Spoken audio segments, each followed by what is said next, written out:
Hello అండి అందరికీ ఈరోజు వీడియోలో స్వచ్ఛమైన పూస లాంటి నెయ్యిని ఇంట్లోనే ఏ విధంగా తయారు చేసుకోవాలో చూపించబోతున్నానండి. అందుకోసం నేను ఒక వారం పాటు మీగడని తీసి పెట్టుకున్నానండి. ఈ విధంగా అంటే పాలు తోడుకున్న వెంటనే దాన్ని ఫ్రిడ్జ్లో పెట్టారంటే మీగడ అనేది ఎక్కువగా కట్టేస్తుందండి. తర్వాత దాన్ని బయటకు తీసుకొని ఈ విధంగా ఒక మిక్సీ జార్లో తీసుకొని ఒకసారి మిక్సీ పట్టుకోవాలండి. తర్వాత అది కొద్దిగా నీళ్లు పోసుకుంటూ ఈ విధంగా మిక్సీ పట్టుకోవాలండి. ఒకేసారి ఫస్ట్లోనే నీళ్లు పొయ్యొద్దు, అప్పుడు బాగా ఈ విధంగా గడ్డలుగా రాదండి. కాబట్టి ఫస్ట్ ఒకసారి మిక్సీ పట్టిన తర్వాత మాత్రమే నీళ్ళను పోసి మిక్సీ పట్టండి. అప్పుడే మీగడ అనేది వెనపూస అనేది బాగా వస్తుంది. ఈ విధంగానే అంతా మీగడని మిక్సీ పట్టుకొని ఈ విధంగా వెనపూసని సపరేట్ చేసుకోవాలండి. చూడండి ఎంత బాగా వచ్చిందో. మీరు ఈ విధంగానే పెరుగు తోడుకున్న వెంటనే ఫ్రిడ్జ్లో పెట్టారంటే మీగడ అనేది ఎక్కువగా కట్టేస్తుందండి.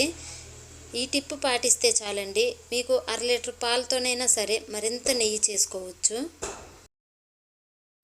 నేను ఈ విధంగానే పెరుగు తోడుకున్న వెంటనే ఫ్రిడ్జ్లో పెడతానండి.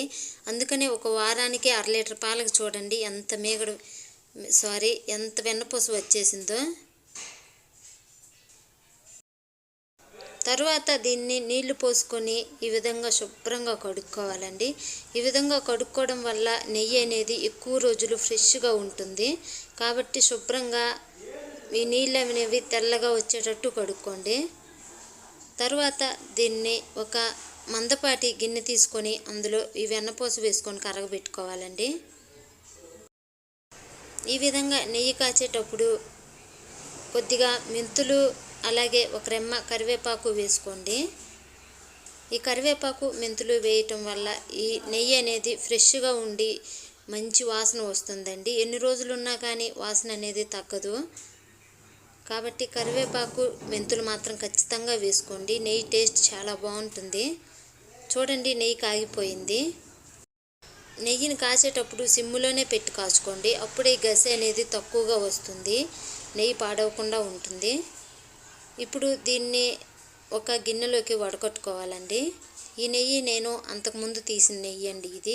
అందులోనే దీన్ని కూడా పోస్తున్నాను.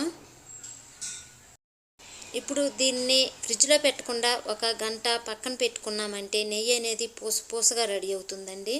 ఆ పూసగా రెడీ అయినప్పుడు ఏదైనా గ్లాస్ జార్లోకి వేసుకొని ఫ్రిడ్జ్లో పెట్టుకుంటే ఎన్ని రోజులు ఉన్నా కానీ ఆ పూసదనం అనేది పోదు. చూడండి పూసగా ఎంత బాగా వచ్చిందో నెయ్యి.